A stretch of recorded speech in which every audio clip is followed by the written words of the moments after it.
Multiple WWE stars pulled from the King and Queen of the Ring, plus plans for future King of the Ring and Queen of the Ring qualifiers have been revealed. And we had some more Uncle Howdy clues on Raw. It's all in the Cultaholic wrestling news right now. Arrive for the Yowie, leave with the Wowie. That was very good. Thank you. King and Queen of the Ring getting underway on Raw last night, and two major stars already pulled from the tournament. Yeah, so Asuka is out of the Queen of the Ring tournament. So on Raw last night, it was revealed that due to injury, Asuka was pulled from the tournament and was replaced by Damage Control's stablemate, Dakota Kai. However, Kai's time in the tournament didn't last very long, though, either, as she was knocked out by Lyra Valkyria a short while later. I enjoyed the little bit we had with Lyra Valkyria and Becky Lynch. Yeah, that's where I feel like it, because if Liv and Becky are fighting on the pay-per-view itself for the championship, I'd quite like to see Lyra and Becky do the dance yet again. That'd be quite nice, wouldn't it? Now, Asuka wasn't the only person pulled from tournament shenanigans. Drew McIntyre is out of the King of the Ring as well. This doesn't come as a massive surprise if you've been following some of the updates from numerous sources around the wrestling landscape. Adam Pearce confirmed before Raw last night that Drew McIntyre was not medically able to compete in the qualifiers and thus was pulled from the tournament. Fightful reporting that Drew has recently been working through a fractured elbow injury, which is nasty. Yeah, it is nasty. I feel like we're perhaps keeping him off TV to make sure he is 100% healthy for Clash at the Castle. You can't do Clash at the Castle in Scotland without Drew in some way, shape or form. Exactly. You've got to do it. So I think this is a way just to keep him safe for that. He was replaced in the tournament by Jey Uso, who immediately crashed out. Continued on, rather, I would say, beating Finn Balor in the qualifying round. We've got a match between Uso and Ilya Dragunov coming up in the quarterfinals. Oh my God, I'm excited. Well, also, sort of continuing on there with the bracketology as well, we saw Gunter defeat Big Sheamus to earn a spot in the quarterfinals, as you were saying as well, alongside Jey Uso, and Ilya Dragunov, who also defeated Ricochet in a lovely match. There's one Raw qualifier left to play out between Kofi Kingston and Rey Mysterio, and interestingly, that's going to take place this weekend on a WWE live event. Yeah, so this is how they're going to be doing the other two qualifiers that we didn't see on Raw. They're actually going to be taking place off television. We're going to see, I don't know which live events yet, whether it's the Saturday or the Sunday one. Not only are we going to see Rey Mysterio and Kofi Kingston in their men's qualifying match, but we're also going to see Shayna Baszler and previous Queen of the Ring, Zelina Vega, on a live event this weekend as well. I like the idea of them utilizing those live events to continue more storyline stuff. I agree, because usually in sort of the live events, it's to test waters perhaps for things that may happen in the future, or they just feel like non-canonical event sort of things, don't they? But it's nice, I think, to have something sort of there to maybe tantalize more people to go as well. Like, oh, this is consequential to what's going to happen on TV, like later down the line. Exactly. I quite like that. I like it as well. Shayna Baszler and or Zelina Vega will go into the next round, where they could find themselves up against Io Sky, who beat Natalya, and Zoe Stark, who beat Ivy Nile, and of course Lyra Valkyria, who beat Dakota Kai as well. Now, the SmackDown leg for the Queen of the Ring is still TBA. I imagine we'll know more in the coming days. But on the SmackDown side for the men's King of the Ring, AJ Styles is going to face Randy Orton. LA Knight, is facing Santos Escobar. Bobby Lashley's facing Tama Tonga, and Carmelo Hayes is facing Baron Corbin. I'm really excited about this. Baron Corbin is just... I'm a big Baron Corbin fan now. At one point in time, I may never have said that, but his stint in NXT has been on another level of good.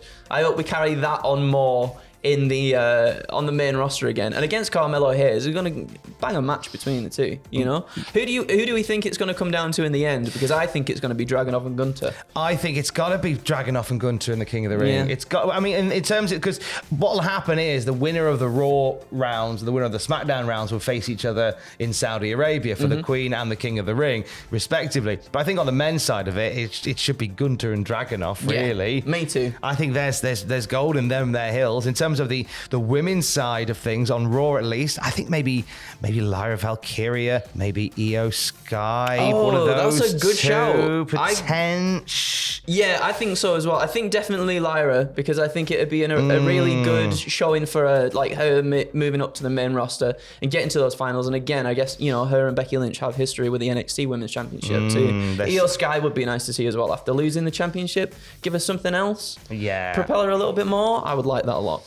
We liked there's some sentences in there. It's not like I spent all bank holiday drinking, is it? Of course not. There is, of course, a lot that we like when it comes to QR codes popping up on our screen and the impending return of Bo Dallas / Uncle Howdy. We got a little more of a tease of this, didn't we? Yeah, so a QR code on the screen led to WWE.com/derisive, where there was another video to be had with captions that read, "Drink from our suffering, even now you doubt us, but soon you will understand that that all we ever wanted was a chance." You can see a mysterious figure just about seen sort of midway through the video. It kind of, I might be me, kind of looks like he's got his head there. I thought you could see almost like the dusty jacket that was at the end, wasn't it? Yeah. Where you kind of get a jump scare of what looks like the Uncle Howdy jacket just popping up at the end there. And I felt like a jump scare because I was doing that thing where I was slowly pausing and going through it.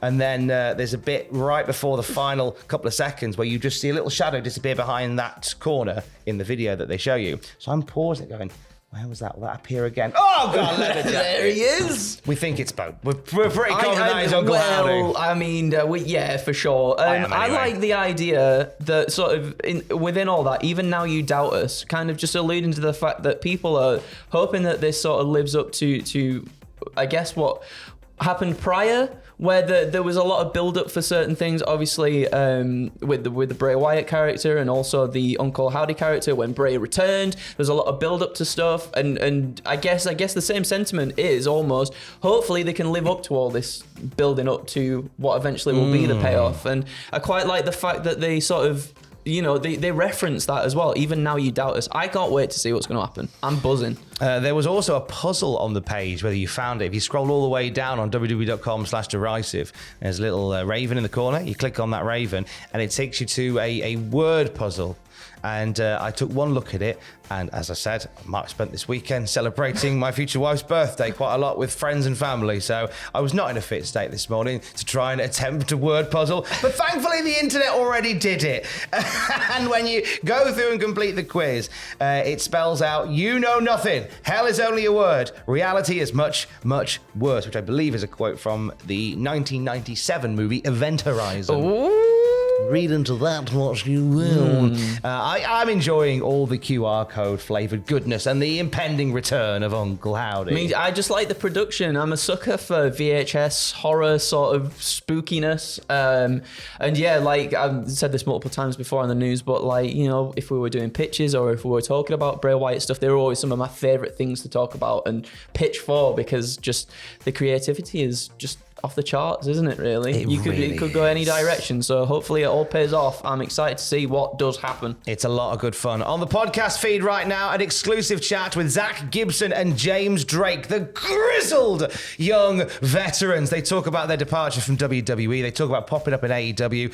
They talk about plans for Burning Heart Pro Wrestling, which is a wrestling company that they and a number of other great people are getting involved in, which is hitting the road very, very soon. I also get their first reaction to the new Liverpool kit. Is it good, Kit? Well, they seem quite happy with it. They have their complaints. Okay. Zach Gibson said, a few people have sent me this today and I've not seen it. I said, right, we'll stop the interview, have a look at it, see what you reckon. So it's him and James Drake's first reaction to the Liverpool kit. And we talk about wrestling as well, of course. A little bit of that as well. That's in there somewhere as well. That's exclusively on the Cultaholic podcast feed waiting for you right now. And for the latest wrestling news throughout the day, you can check out cultaholic.com. Keys. Love you, bye.